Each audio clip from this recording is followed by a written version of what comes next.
Shalom shalom, Yesu nashimwe cyane, Yesu ahimbazwe. Inshuti z'umusaraba aho muherereye, mu bihugu muherereyemo, aho muri hagati mu gihugu, ndabaramukije, ndabasuhuje, ndabifuriza amahoro y'Imana. Muri kumwe na Pastor Isenge Baudouin, niwe mushaka gusangira amajambo y'Imana. Numva ko twoteramira, ko twosangira, twokwibukanya kugira ngo umwe wese amenye inzira Kristo yamuteretsemo, amenye icyo Kristo yamutumye, yibuke icyo Kristo yamugenye kuvuga muri iki gihe cya nyuma. Yesu nashimwe cyane. Turasangira amajambo y'Imana twishimikizaho ari muri Matayo igice cya 10 ku murongo wa 5 gushika ku murongo w'8. Matayo igice cya 10 guhera ku murongo wa 5 gushika ku murongo w'8. Haravuga ngo turasoma guhera ku murongo wa 5. Haravuga ngo abo 12 Yesu arabatuma ababarira ati nimuze mujane inzira ija mu banyamahanga canke mu bisagara by'abasamariya, ariko muje mu nama zazimiye zo mu muryango wa Isirayeli. Uko mugenda kose mwigishe muti ubwami bwo mu ijuru buri hafi. Mukiza abarwaye, muzura abapfuye, mukiza abanyamibembe, musenda abadayimoni, mubiherewe ubusa, mubitangire ubundi. Yesu nashimwe cyane. Aya n'amajambo Yesu yari karabwira intumwa ziwe, yari karazigena icyo bakwiye kuja gukora, ngo zari intumwa 12, ariko arababwira ubutumwa bakwiye gutanga, ariko arababwira inzira bakwiye kujana nazo.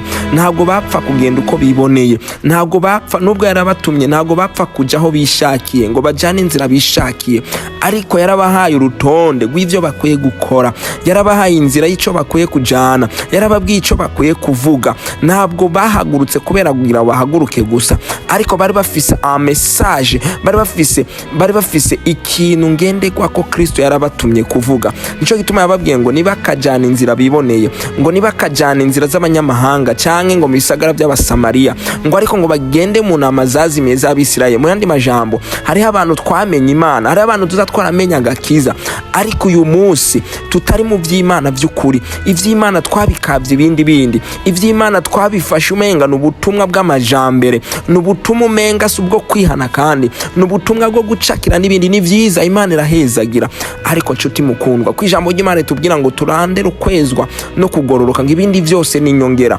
Mbega uyu munsi cakira, pokea n'ibindi sindavyanse, Kristo aracakora. Ariko uyu munsi uhagaze gute? Uri mu nzira Kristo yagutumye kubamo? Uri mu nzira Kristo yakugenye kubamo? Mbe wa mukozi w'Imana, uracari muri ya nzira nyene?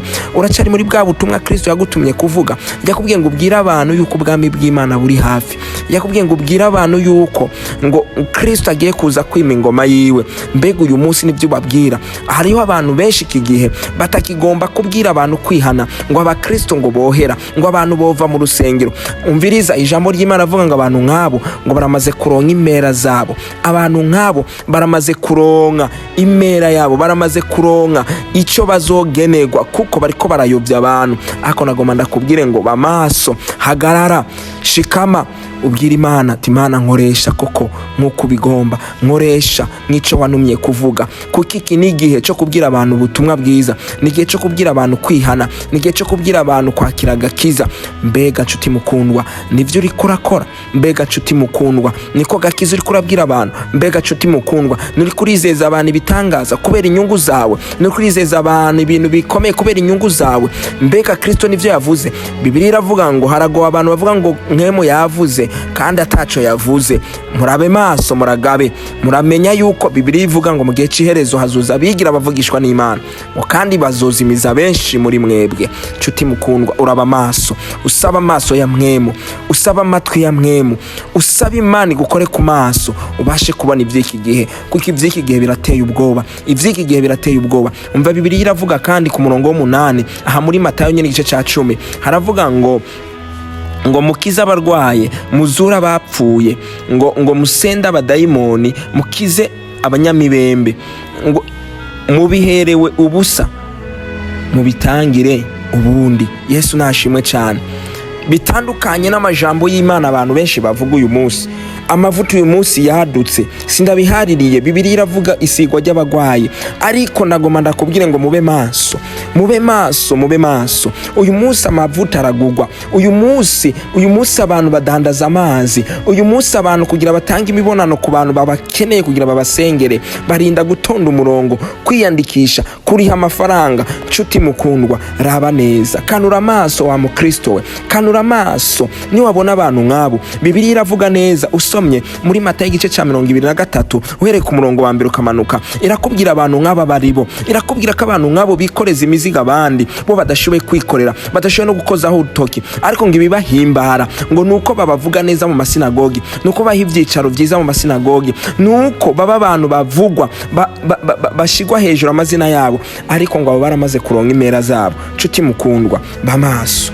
Mbega icyo Kristo yaguhamagariye gukora nicyo uri kurakora, mbega icyo Kristo yakugenye gukora nicyo uri kurakora, mbega icyo watumye gukora mukozi w'Imana nicyo uri kurakora, mbega wa mukristo we icyo Kristo yakuhamagariye kumukorera nicyo uri kurakora, mbega abo yagutumye ko kubwira abantu ubutumwa umaze kubwira bangahe, umaze kubwira bangahe ko Kristo agiye kugaruka, umaze kubwira bangahe ko ubwami bw'Imana buri hafi kuza, umaze kubwira bangahe kugira ngo bareke guhona bave mu mahonero. Uyu munsi nukimenya ukijijwe, nukimenya udakijijwe. Uyu munsi abantu nukimenya umumaraya, nukimenya utari umumaraya. Usanga uwakijijwe yambara uko yishakiye, usanga uwakijijwe agenda uko yishakiye. Ako nagomba ndakubwire ngo ubwami bw'Imana buri hafi. Kristo agiye kuza kwima ingoma yiwe, Kristo agiye kuza kwima ingoma yiwe kugira ngo abera baragwe ijuru, kugira ngo abakoze nabi baragwe imembo yabo. Ariko nagomba ndakubwire ngo be maso, wa mukozi w'Imana wahamagawe, raba kinzira yagutumye amari ugihagazemo, raba nawe wa mukristo, raba ko yaguhamagara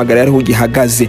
Niwasanga hari icyo uhagije, uheze ubwira Imana y'amajambo tugomba gusengeramo, umubwira ati Mana ndagomba guhinduka, Mana ndagomba kugukorera mu kuri no mu mwemu, Mana ndagomba kugira ngo mbe cyitegerezo ciza mu mahanga, kuko Bibiliya iravuga ngo bazotumenyera kuco twama, bazotumenyera mu ngeso zacu. Wowe niwo mbwira ko ukorera Imana ariko ugasanga uri mu bindi bihushanye n'ijambo ry'Imana rivuga. Ako nagomba ndakubwire ngo ube maso mu byo uvuga, mu byo wigisha, mu byo ubwira abantu. Hagarara neza, tugomba dusenga Imana.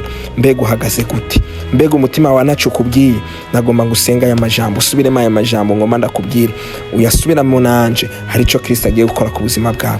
Uvuga ati Mwami Yesu, ndagushimiye ko aya majambo yawe ndayumvise, ndagushimiye ko umpaye agakiza gashitse muri jewe. Hindura ubuzima bwanje, narimagaze mu nzira itariyo, narimagaze mu nzira utanshizemo, narimagaze mu buvugishwa butaribwo, narimagaze mu iyerekwa ritariryo, narimagaze aho utagomba ko magarara. Ariko ndahindukiye, ndaguhaye umutima wanje, ugabuganze, ndasambuye ikirere cy'abadayimoni ku buzima bwanje mu izina rya Yesu Kristo. Ndasabye ngo Mana unyobore, unzigame, undinde, unbe hafi kugira ngo ibihe byose nzogukorera Mana nzimuzonyishimire.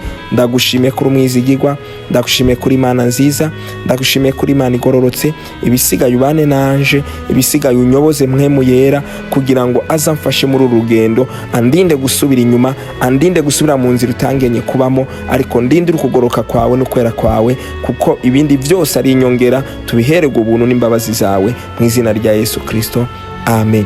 Data ndagushimiye kuri uyu muntu afashe ingingo yo guhinduka, uyu muntu afashe ingingo yo kugaruka mu gakiza by'ukuri, umuntu afashe ingingo yo gusoma ijambo ry'Imana, uyu muntu afashe ingingo yo kugukurikiranya, kugukurikira. Mugire neza, umuhezagire, amahoro yawe abe kuri we, umugisha wawe ube kuri we, ubene bitazoshira. Ndagushimiye kuri Imana nziza. Mana ndasenga abafise imitwaro itandukanye, abari hino, abari kure. Mana ndavuze ngo abingo zabo bizitagenda neza, abo ubuzima bwabo butagenda neza, abakazi kabo katagenda neza, abo mwami batafite imitabe bose Mana ubahezagire, ko wavuze ngo nitwarondera ubwami no kugororoka ngo ibindi byose ni inyongera. Umuntu yafashe ingingo Mana wishyure ku mitwaro yiwe yose, umugirire neza, umwiteho. Abantu bategwa ijoro, abantu bategwa n'abadayimoni, abantu basambanywa ijoro, abantu basambanywa n'abadayimoni mu ijoro, mu izina rya Yesu Kristo ndashize ku iherezo. Mana ubuzima bwabo bwidegembye, Mana amagara yabo yidegembye, abantu fiançailles zabo zitagenda neza, ndategetse guhera uyu mwanya fiançailles zabo zigende neza, mariage yababe mu izina rya Yesu Kristo Umunyanazareti. Urakoze kuri Imana nziza, kandi uri Imana itabara, kandi uri Imana yishura. Ibisigaye Uwiteka utugire neza twese hamwe mu izina rya Kristo Yesu Umunyanazareti, amen. Imana ihezagire buri muntu wese yakurikiranye ubu butumwa, ibaha umugisha, kandi ndazi yuko niwafata ijambo ukarizigama muri wewe, Kristo agiye gukora ikidasanzwe mu buzima bwawe. Murakoze kuba mwadukurikiranye, murakoze kuba mwatwumvirije. Yesu abahezagire, Yesu abaha umugisha, Yesu abahe kuroranirwa, kandi abiteho ibihe byose aho muri, mwaba mu mahanga, mwaba mu gihugu cy'u Burundi.